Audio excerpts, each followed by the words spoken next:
अब यो आजको यो भिडियोमा तपाईहरुलाई म टास्कबारमा रहेको एप्लिकेसन्सहरु अथवा जुन सर्टकट हामीले पिन गरेर राखिराखेको हुन्छौं त्यो पिन गरेर राखिएको एप्लिकेसनहरुलाई सजिलैसँग विन्डोज किबोर्डको मद्दतबाट कसरी ओपन गर्ने भन्ने तरिकाहरु सिकाउन गइरहेको छु।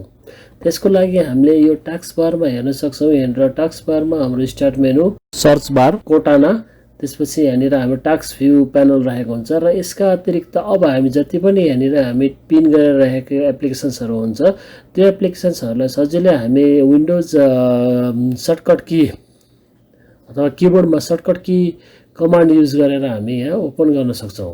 अब उदाहरणको लागि म दुई चारवटा यहाँनिर एप्लिकेसन्सहरु पिन गर्न गइरहेको छु। जस्तै उदाहरणको लागि मानौ गुगल क्रोम र गुगल क्रोम हाम्रो यो के भयो त पहिलो नम्बरमा पर्यो।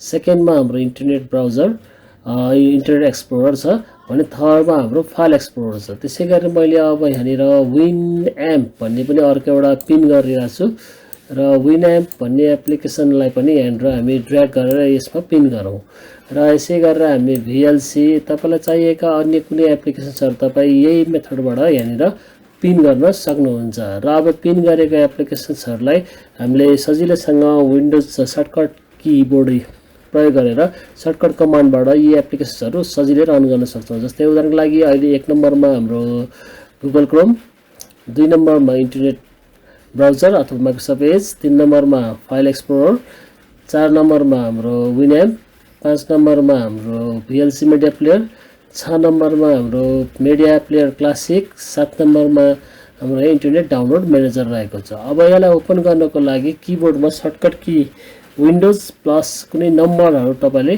प्रेस गर्नुपर्ने हुन्छ। अब यहाँ जस्तै क्रोम खोल्नु पर्यो भनेदेखि विन्डोज प्लस 1 प्रेस गर्दाखेरि हामी के गर्न सक्छौं, क्रोम ओपन हुन्छ। त्यसै गरेर अब हाम्रो यहाँनिर विनएम्प खोल्नु पर्यो भने विन्डोज प्लस 4 तपाईले प्रेस गर्नुपर्ने हुन्छ किबोर्डमा र विन्डोज प्लस 4 प्रेस गरेपछि तपाईले के खोल्नुहुन्छ, विनएम्प यहाँनिर खोल्न सक्छौं।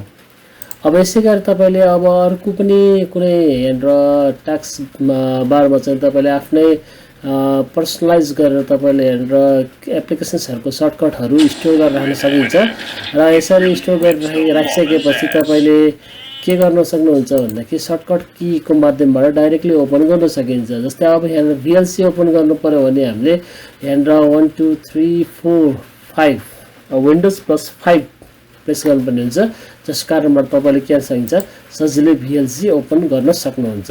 यसरी हामी के गर्न सक्छौं त टास्कबारमा रहेको जुन पिन एप्लिकेसन्सहरुलाई हामीले किबोर्डबाट सजिलै ओपन गर्न सक्छौं।